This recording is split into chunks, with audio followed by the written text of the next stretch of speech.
Hai, Assalamualaikum. Hari ini saya nak kongsikan satu lagi resipi yang ringkas, ayam panggang Nusantara untuk buffet Ramadan di Adi Hotel KL. Okey, fokus ni dia, simple je bahan-bahan dia. Okey, bahan-bahan dia saya masuk bawang putih, halia, serai, bawang merah yang telah dicincang. Kita masukkan semua. Nak bagi wangi, kita masukkan serai lah kan. Kemudian saya masukkan serbuk jintan putih, serbuk kari, serbuk kari, sedikit serbuk kunyit, sedikit serbuk kunyit.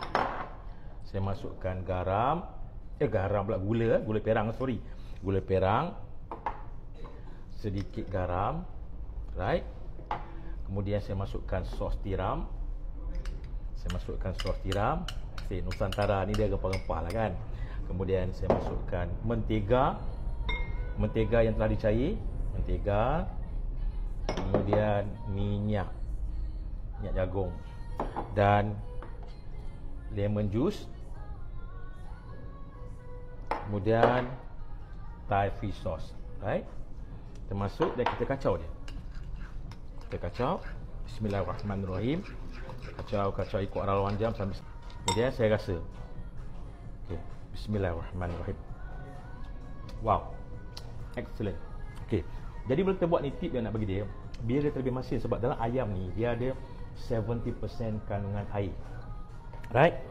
Dan ni ayam dia, kalau boleh kita perap. Fokus je sini kita perap lebih kurang setengah jam sebelum kita nak panggang.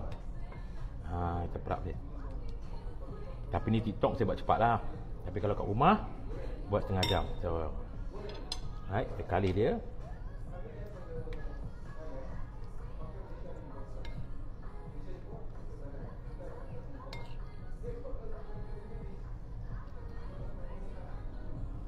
Okey, kita panaskan api. Masukkan minyak. Saya masukkan minyak. Bismillahirrahmanirrahim. Kemudian kita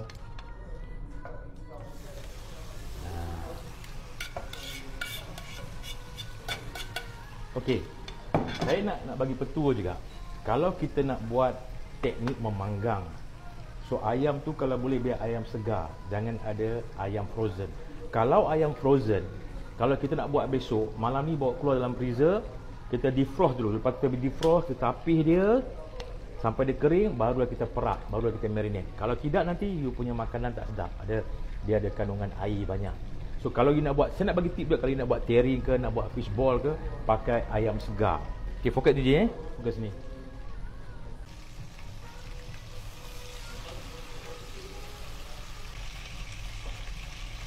Okey guys, saya nak kongsikan tip macam mana nak tahu ayam tu dah masak tak masak. Tembak DJ. See. You see dia keras.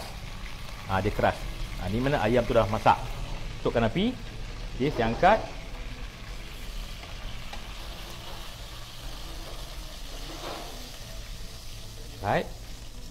Kemudian Helmi, come. Okey, kita bagi Helmi rasa dan saya rasa.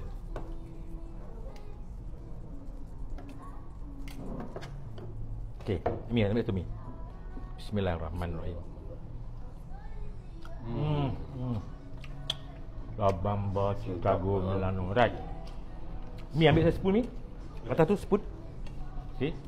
Kita potong 2. Kemudian kita plating dia.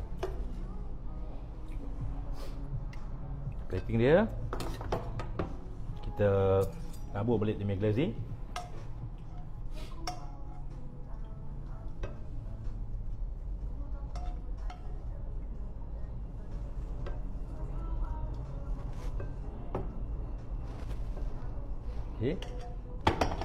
Kemudian kita sprinkle with black pepper crush. Dah pun siap satu resipi ringkas untuk Ramadan. Ayam panggang Nusantara. Syah Sabri lah Bamba Chicago Milano.